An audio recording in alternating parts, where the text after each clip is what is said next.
ಪ್ರಭು ಯೇಸುವಿನಲ್ಲಿ ಅನುಗ್ರಹಿತರಾದ ಪ್ರಿಯರೇ, ದೇವರ ವಾಕ್ಯವನ್ನು ಆಲಿಸಲು, ಪ್ರಾರ್ಥನೆಯಿಂದ ದಿನವನ್ನು ಆರಂಭಿಸಲು ದೇವರು ನಮಗೆ ನೀಡಿದ್ದ ಈ ಎಲ್ಲ ಅನುಗ್ರಹಗಳಿಗಾಗಿ, ಕೃಪಾವರಗಳಿಗಾಗಿ ಕೃತಜ್ಞತೆಯನ್ನು ಸಲ್ಲಿಸೋಣ.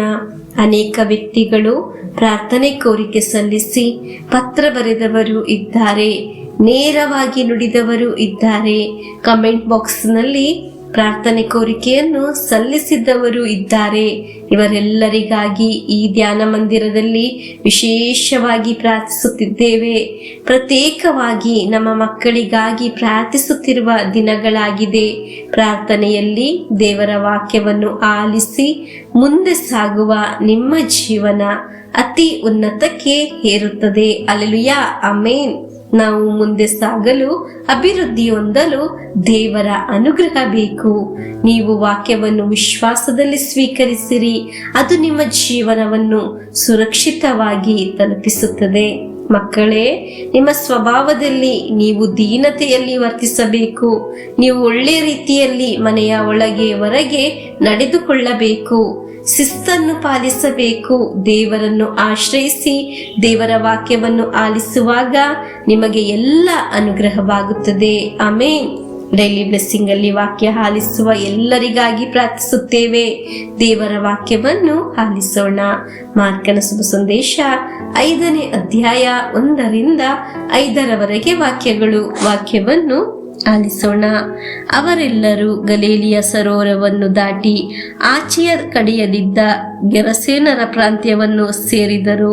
ಯೇಸು ಸ್ವಾಮಿ ದೋಣಿಯಿಂದ ಇಳಿಯುತ್ತಲೇ ದೆವ್ವ ಹಿಡಿದಿದ್ದ ಒಬ್ಬನು ಸಮಾಧಿಯ ಗುಹೆಯೊಳಗಿನಿಂದ ಅವರ ಎದುರಿಗೆ ಬಂದನು. ಸಮಾಧಿಯ ಗುಹೆಗಳೇ ಅವನಿಗೆ ವಾಸಸ್ಥಳವಾಗಿದ್ದವು. ಅವನನ್ನು ಬಂಧಿಸಲು ಯಾರಿಂದಲೂ ಆಗುತ್ತಿರಲಿಲ್ಲ.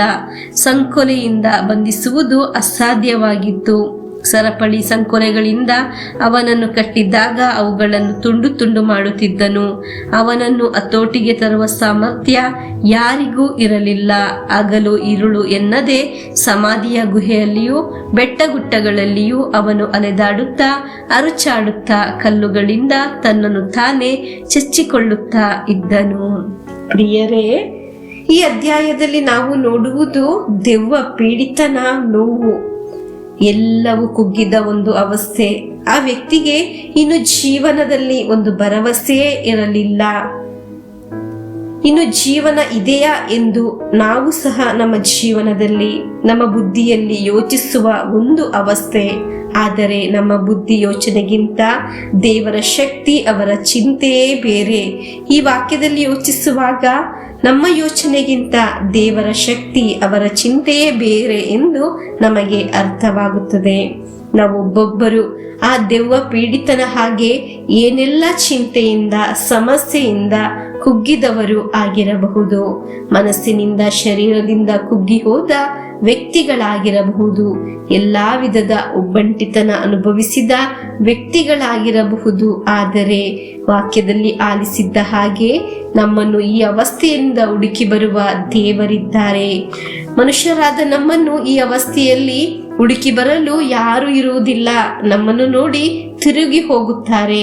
ಯಾರೊಬ್ಬರು ನಮ್ಮ ಹತ್ತಿರ ಬರುವುದಿಲ್ಲ. ಪ್ರಿಯರೇ, ನೀವು ಎಲ್ಲಿಯಾಗಿದೆ ಸೋತು ಹೋಗಿರುವುದು, ಪರಾಜಯ ಹೊಂದಿರುವುದು, ಅಲ್ಲಿ ದೇವರು ನಿಮ್ಮನ್ನು ಹುಡುಕಿ ಬರುತ್ತಾರೆ. ಆ ದೇವರ ವಾಕ್ಯವಾಗಿದೆ ನಾವು ಆಲಿಸುತ್ತಿರುವುದು. ಹಲ್ಲೆಲೂಯಾ. ದೇವರು ನಮ್ಮನ್ನು ಹುಡುಕಿ ಬರುವುದರಿಂದ ನಾವು ಪ್ರತಿನಿತ್ಯ ಹೀಗೆ ಅವರ ಮುಂದೆ ವಾಕ್ಯವನ್ನು ಆಲಿಸಲು, ಮುಂದೆ ಸಾಗಲು, ಅಭಿವೃದ್ಧಿ ಹೊಂದಲು ಸಾಧ್ಯವಾಗುತ್ತದೆ. ಒಂದು ಕೆಡುಕು ನಮ್ಮ ಬಳಿಗೆ ಬರುವುದಿಲ್ಲ. ಪ್ರಭು ಯೇಸುವಿನಲ್ಲಿ ವಿಶ್ವಾಸಿಸಿ ಪ್ರಾರ್ಥಿಸೋಣ. ಯೇಸು ಸ್ವಾಮಿ ಮಾತ್ರ ನಮ್ಮ ಜೀವನದಲ್ಲಿ ಬಿಡುಗಡೆ. ಎಲ್ಲ ಕಷ್ಟಗಳನ್ನು, ನೋವುಗಳನ್ನು, ಸಂಕಟಗಳನ್ನು ದೇವರ ಕರಗಳಿಗೆ ಸಮರ್ಪಿಸಿ ಪ್ರಭು ಯೇಸುವಿನ ಆಶೀರ್ವಾದವನ್ನು ಸ್ವೀಕರಿಸೋಣ. ನಮ್ಮ ಪ್ರಭು ಯೇಸು ಕ್ರಿಸ್ತರ ವರಪ್ರಸಾದವು, ದೇವರ ಪ್ರೀತಿಯು, ಪವಿತ್ರಾತ್ಮರ ಅನ್ಯೋನ್ಯತೆಯು ನಮ್ಮೊಡನೆ ಇರಲಿ. ರೋಗಗಳಿಂದ, ಅಪಘಾತದಿಂದ, ದುರ್ಮರಣದಿಂದ, ಅಗಾಲಿದ ಮರಣದಿಂದ, ಅಸೂಯೆಯಿಂದ, ಮೋಸೆ ವಂದನೆ ಇರಿಂದೆಲ್ಲ ದೇವರು ನಮ್ಮನ್ನು ಸಂರಕ್ಷಿಸಲಿ. ಹಾಲೆಲೂಯ, ಆಮೇನ್.